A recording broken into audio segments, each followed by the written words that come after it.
What is the best era of motorcycle? This is a little bit of a discussion to be had. There's a lot of people who enjoy older bikes. There's a lot of people who enjoy the new stuff and everything in between. I'm someone who owns primarily vintage bikes and prefers bikes from an era of the past. But I still think the best era of motorcycling is right now, and I can explain why. But before we do that, I want to go over the different eras of motorcycles and how I classify them. Now, to break down the eras, the very first era I really consider between the early 1900s, the very first motorcycles ever made, which were basically bicycles with engines, harping all the way until the mid-20s, perhaps even the beginning of the 30s. In the 20s and 30s, motorcycles really started to take the shape of motorcycles that were to come. But that very first, from the 1900s to about the 20s and 30s, I would consider to be antique bikes. Then from about the 1920s to 1930s, all the way till the 1950s, I consider these to be the classic bikes.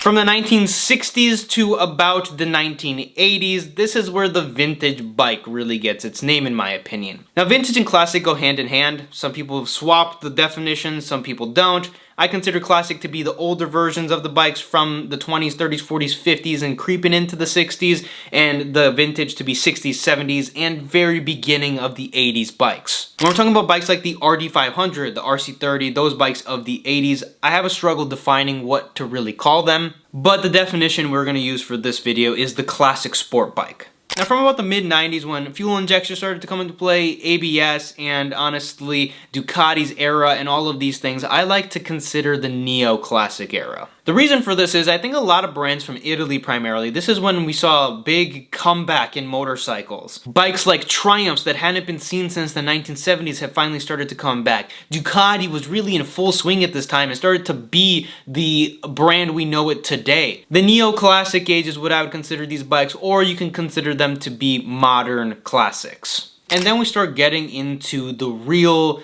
modern bikes. From about 2010 to now, this 15-year period is probably going to have a different name in another 20 years or so, but we now call them modern bikes. Now, the reason why today, this modern era, is the best era to own and be a motorcyclist is for a couple of different reasons. With all of that said so far, let me know your favorite era in the comment section down below, and while you're there, if you're enjoying the video so far, consider leaving a like and subscribing to the channel. Now, there's a few reasons why now is the best, and a very big reason is because of all the technology that we have. Not only are all the motorcycles of the past still available to us, almost all of those bikes, if you have the money, you can go out and buy. Some bikes are way too expensive to justify, but if you have a dream bike from an era of the past, if you're someone who loves these 90s bikes, there are many motorcycles you can still go out, buy, ride today, just like you could back then. If you want to have a bike like a CB750, you can go and spend a good amount of money and buy yourself a nice CB750. When you compare it to a new motorcycle, the price really isn't too bad. Now, I've talked about vintage bikes in the past, and yes, they do tend to break as they do get old, but if you're spending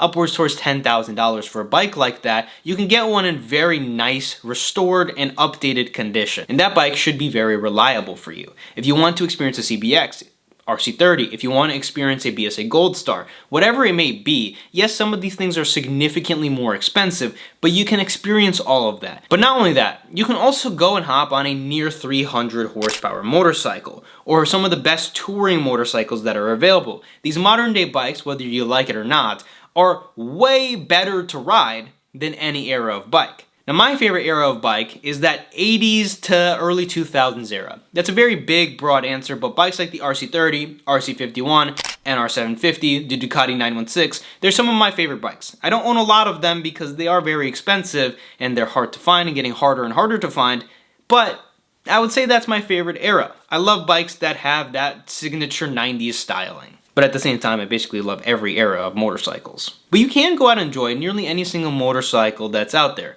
On top of all of those things, we need to look at the technologies. Not just the tech that's on the bikes, but the technology that you can use on a 70s bike. A very big one is the tires. Tire technology has come such a long way, it makes some motorcycles of the past now look boring. When we talk about a bike like the Yamaha VMAX, in its day in 1985 it was a monster. In 2025 it is still an absolute monster, but in 1985 you probably could have done a burnout through 4 gears on that bike. With modern day tire technology, you're going to put way more of that power down, and the tires are going to improve that Widowmaker handling a lot. And tires have come a long way. There's a reason why a lot of manufacturers have discontinued certain vintage tread tires and whatnot, because they just simply are not safe for modern day standards. Now, tires are one of the biggest examples, but another one is gear. When we're talking about helmets, comm systems, boots, gloves, all of these things that are now improved upon. Yes, if you have an accident, you are in a much, much higher chance than you were back in those days when they didn't even wear helmets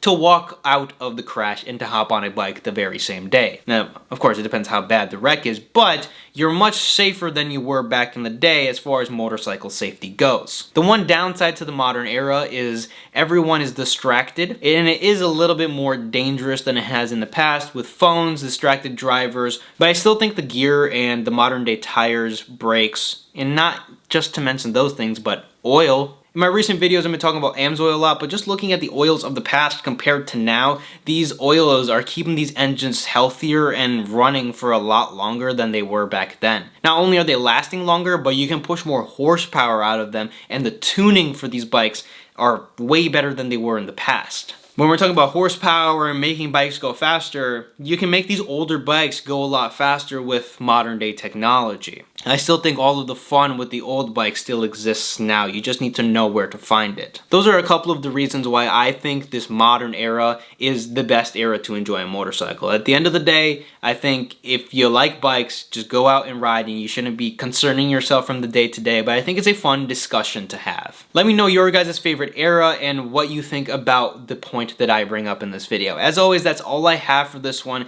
Please leave me a like, subscribe to the channel if you did enjoy. Pick up some apparel from the link in the description, Vintage Racing Club. We have our limited edition hoodies out now, and they're not gonna last for long.